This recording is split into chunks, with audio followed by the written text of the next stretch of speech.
अस्सलामु अलैकुम वरहमतुल्लाहि वबरकातुहू। अल्हम्दुलिल्लाहि वहदा अम्मा बअद अऊज़ु बिल्लाहि मिनश शैतानिर रजीम। बिस्मिल्लाहिर रहमानिर रहीम। अगर कोई बंदा अपना इलाज पढ़ाई के ज़रिए नहीं कर सकता तो उसका इलाज कैसे करना है? बहुत आसान तरीका है इंशाअल्लाह से। तो रसूलुल्लाह सल्लल्लाहु अलैहि वसल्लम ने हमें चीज़ें बतलाई हैं, हम उनसे अपना इलाज कर सकते हैं। वो कौन कौन सी ऐसी चीज़ें हैं जिसके साथ इंशाअल्लाह से जादू है, बीमारी है, कोई भी मसला ऐसा वैसा है तो इंशाअल्लाह वो अपना इलाज खुद बड़ी आसानी से कर सकता है। रसूलुल्लाह सल्लल्लाहु अलैहि वसल्लम ने 8 चीज़ों के बारे में बतलाया कि जो लोग इन 8 चीज़ों को पकड़ लेंगे और इस्तेमाल करेंगे, अल्लाह तबारक व तआला उन्हें मुकम्मल शिफा दे देगा।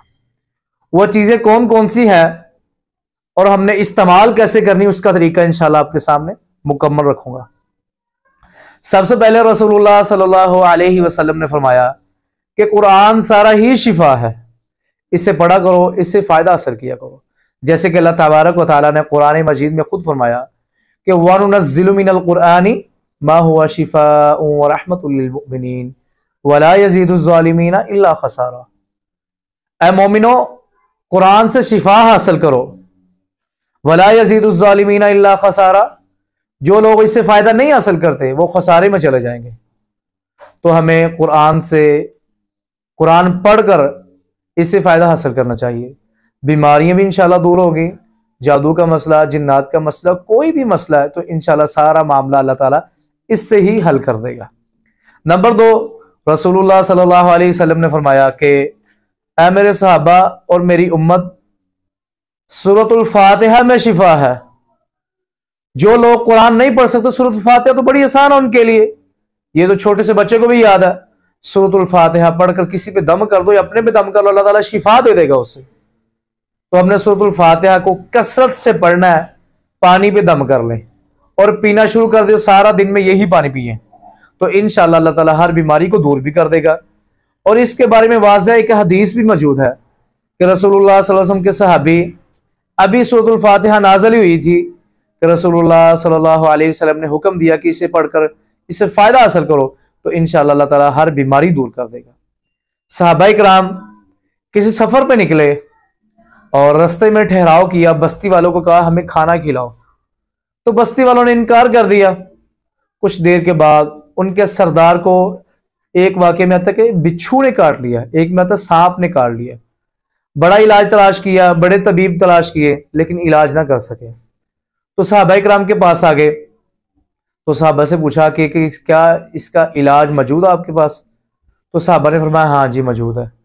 तो सब सहाबा ने जब सूरतुल फातिहा पढ़कर दम किया तो अल्लाह ने उन्हें शिफा दे दी। तो सूरतुल फातिहा से हम फायदा हासिल कर सकते हैं। रसूलुल्लाह सल्लल्लाहु अलैहि वसल्लम ने फरमाया तीनी व जैतून, जैसे कुरान में जिक्र आता है जैतून के बारे में, अहदीस में भी आता है, इसे खाओ भी, पियो भी और लगाओ भी। ये बहुत फायदेमंद है। अगर किसी मरीज को पेट का मसला है, चाहे उसका पेट खराब हो चुका है, चाहे उसके जिस्म में दर्दें हैं या शुगर या ब्लड प्रेशर का मसला है, तो इस जैतून को पीना शुरू कर दें। जैतून लेना आपने एक्स्ट्रा वर्जन, ये सुबह नाश्ते में 1 चम्मच इस्तेमाल करना शुरू कर दें। और किसी के जोड़ों में दर्द है, जिस्म में दर्द है, जादू की वजह से या बीमारी की वजह से, तो इंशाअल्लाह अल्लाह की तौफीक और रहमत से इसे जैतून को और कलवंजी को मिक्स करके सूरतुल फातिहा इस पर 41 मरतबा दम कर ले और पूरे जिस्म में मालिश करें तो इंशाअल्लाह अल्लाह ताला बहुत जल्द शिफा दे देगा। नंबर 4, शहद के बारे में रसूलुल्लाह सल्लल्लाहु अलैहि वसल्लम ने फरमाया शहद का इस्तेमाल किया करो, ये अल्लाह की तरफ से शिफा है, तो शहद का इस्तेमाल भी हमें लाजम करना चाहिए। किसी भी मरीज के पेट में दर्द है और मैदा खराब है या कोई ऐसा मसला है कि उसकी वीन में खून रुक चुका है, सना मक्की और शहद का इस्तेमाल करें। सना मक्की का कावा बना लें, उसमें 1 से 1.5 चम्मच शहद का इस्तेमाल करें, उस पर सूरतुल फातिहा 41 मरतबा पढ़कर दम करना शुरू करें तो इंशाअल्लाह अल्लाह की तौफीक और रहमत के साथ इंशाअल्लाह अल्लाह ताला उसे शिफा दे देगा। नंबर 5, रसूलुल्लाह सल्लल्लाहु अलैहि वसल्लम ने फरमाया कि खजूर में शिफा है। अजवा के बारे में भी आया, वैसे भी बताया कि खजूर में शिफा है। तो हमें खजूर से फ़ायदा हासिल करना चाहिए। अगर कोई बंदा उसके पट्ठे कमज़ोर हो चुके हैं जादू की वजह से, जिन्नात की वजह से, बीमारियों की वजह से, किसी वजह से, तो वो नबीज़ पीना शुरू कर दे। नबीज़ के बारे में रसूलुल्लाह सल्लल्लाहु अलैहि वसल्लम की वाज़ेह अहादीस भी है और वाज़ेह पैगाम भी है। ये बहुत ताकत वाली चीज़ है, ये नबीज़ ड्रिंक है। इसे बनाना कैसे? हमने 1 गिलास पानी का ले लें, उसमें 7 बादाम है, 7 गरियाँ खजूर की ले लें आप, उसमें किशमिश है, अंजील है, ये इस्तेमाल आपने करनी। अच्छी तरह वॉश करके उसमें भिगो कर रख दें, रात को सुबह उठ के पानी में मिक्स कर ले, उसमें उतना ही दूध मिक्स कर लेना आपने, तो उसका इस्तेमाल करें। इंशाअल्लाह अल्लाह ताला हर तरह की बीमारी से आपको शिफा दे देगा। नंबर 6, रसूलुल्लाह सल्लल्लाहु अलैहि वसल्लम कलवंजी सवाए मौत के हर बीमारी के लिए शिफा है। असल में हमें शिफा कब मिलेगी? जब हम अल्लाह पर यकीन और तवक्कल के साथ इसे इस्तेमाल करेंगे। अच्छा, इसे इस्तेमाल कैसा करना? एक मरतबा दिन में जब इस्तेमाल करना, 7 दाने तक इस्तेमाल करें, इससे ज्यादा ना इस्तेमाल करें। कलवंजी का कावा भी बना सकते हैं और रोटी पे भी लगा सकते हैं, सालन में मिक्स कर सकते हैं कलवंजी। और जिस्म पे किसी हिस्से में दर्द है, जैतून और कलवंजी का तेल मिक्स कर लें, उसकी मालिश करें, तो इंशाअल्लाह अल्लाह ताला उसे शिफा दे देगा। और उसके बाद जमजम के बारे में बताया रसूलुल्लाह सल्लल्लाहु अलैहि वसल्लम ने, जमजम में भी शिफा है और ये बड़ा बरकत वाला पानी है, और जमजम पिए। अगर कोई मरीज जादू का मसला, उसे पेट के जादू का मसला है, किसी किस्म का मसला है, और जमजम पीना शुरू कर दे, इंशाअल्लाह अल्लाह ताला उसको शिफा दे देगा। इसके बाद 8वीं चीज रसूलुल्लाह सल्लल्लाहु अलैहि वसल्लम ने अंजील का इस्तेमाल करें। इसे जन्नत का फल भी कहा जाता है कि जन्नत से सबसे पहले ये फल आया।